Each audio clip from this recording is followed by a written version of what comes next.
tonight. Kick off with Sam from the Telegraph. Hi again. Forgive my ignorance, but what are the things that they can do at Barcelona's academy that you can't do here? For example, we lived in La Masia. To replicate that here, it's impossible. You cannot do it. It's the most unique environment that I have seen in my life, the most competitive, the most inspiring, and the most probably professional environment that at any club that I've seen or academy that I've seen that replicates a first-team environment at 14, 15 years old. To do that with the capacity to recruit from all over Spain or all over in the world, if you want it at that time, that's, I think, very, very difficult to achieve. Do you wish that Arsenal did have that? I wish, yeah. Because from that room, we were 32 players there. I think 29 of them made it to the highest level. The 6 that they share room with me, they were legends in football world. You know, that's unheard of. So there is something special there. That's not a coincidence, and they've done it for decades now. And just on Ethan, we can all see the skill and the ability on the ball, but how many things does he still need to learn in terms of the on-ball requirements and pressing and all the stuff that we don't necessarily see in the same way? Of course, there is a lot. With and without the ball, his game understanding, everything. But the thing is, first of all, is can you cope with the demand of being thrown there and be yourself? And that's a massive yes, you know, and you can see in every decision making.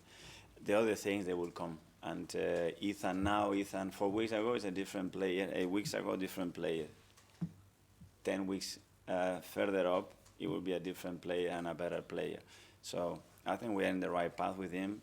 Let's make sure that he grows in the right way. Jordan, son? I'm Mikel. 3 years into the window, and you obviously haven't got Edu anymore. Just how's it going there? Is it different? Does it feel different without him there? It's different, you know. I'm so used to doing things with Edu, but Jason was part of that team, big part of that team. He's in charge. He's in full charge right now, and we have great communication. We are talking every day, and we are prepared. Is there a confidence within the club that you can still attract, convince those types of players without someone like Edu? Yeah, the good thing about that is that neither Jason or I or Rich or Tim or the owner has to convince any players. The players want to come to Arsenal because what Arsenal is and how Arsenal is perceived, and that's a massive bonus. And just finally, how hard is it, given everything that's gone on, the injuries and not having Edu, how hard is it not to panic this month and say we need just something, someone to lift the mood, to change something? Well, because I think we panic means that we are not prepared.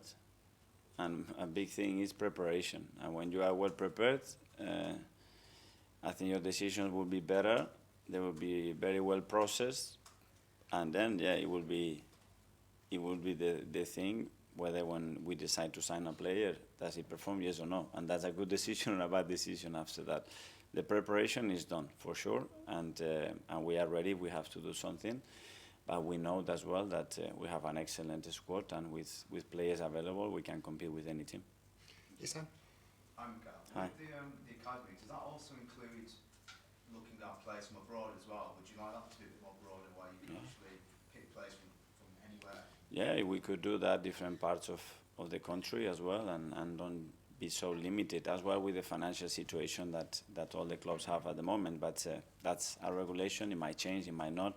We just need to be so good with the actual regulation right now. But it is very different in Europe. That's the thing that I don't think is very, very fair. With Bukayo Saka, obviously, for any team, if you lose a player like Saka, it's going to obviously have an impact. Looking at the Liverpool front three, obviously Salah, Diaz and Gakpo, with your front three, with the loss of Saka, does that kind of change your mindset going into January, or do you have to just ignore that and say, here's what it is, we now have to dance while Saka's injured? No, I think it's different. They have 5 amazing players that they have signed over the years as well, and they have invested a lot of money there. We have other kind of players, fantastic players as well, that they have produced a lot for us, so very happy what we have. Thanks, Sam. Just a couple more each. Gary, from Times. Would it help you then, Mikel, you said a bit different in Europe, would it help you almost to have a club in Europe which you could actually park your youngsters in? Well, that's something that a lot of clubs have at the moment, you know. So that restriction, obviously, in the country has provoked that many other clubs have now, like sister club or multi-club systems, to be able to do that. So looking ahead in the future is something basically to explore, because obviously with the actual system it's very, very difficult. You about Jorginho, he sort of mentioned in the past maybe about going into coaching. So you were a player here, but you came to the end of your career at that point when you went somewhere else. Mm. Would he be the type of person you'd want to kind of go into coaching here, where you could then have a link between the first team and the coaching side? With Jordi, the first thing is the player that we have right now. That is an excellent player, and he gives us so much. When he's playing a lot of games and when he's playing so many, the impact he has in the team and his role in the team is incredibly important. What he decides to do after, I think I know the answer, but I think he's going to have to play the maximum, because he still looks really, really good, and one day I think he's going to be a top coach.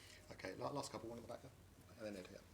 Mikel, are there some players, you talk about the amount of games you've got at the moment, are there some players you just can't afford to give a rest to at this stage of the season or throughout the season? And how hard is that for you to manage them where they think they're so important?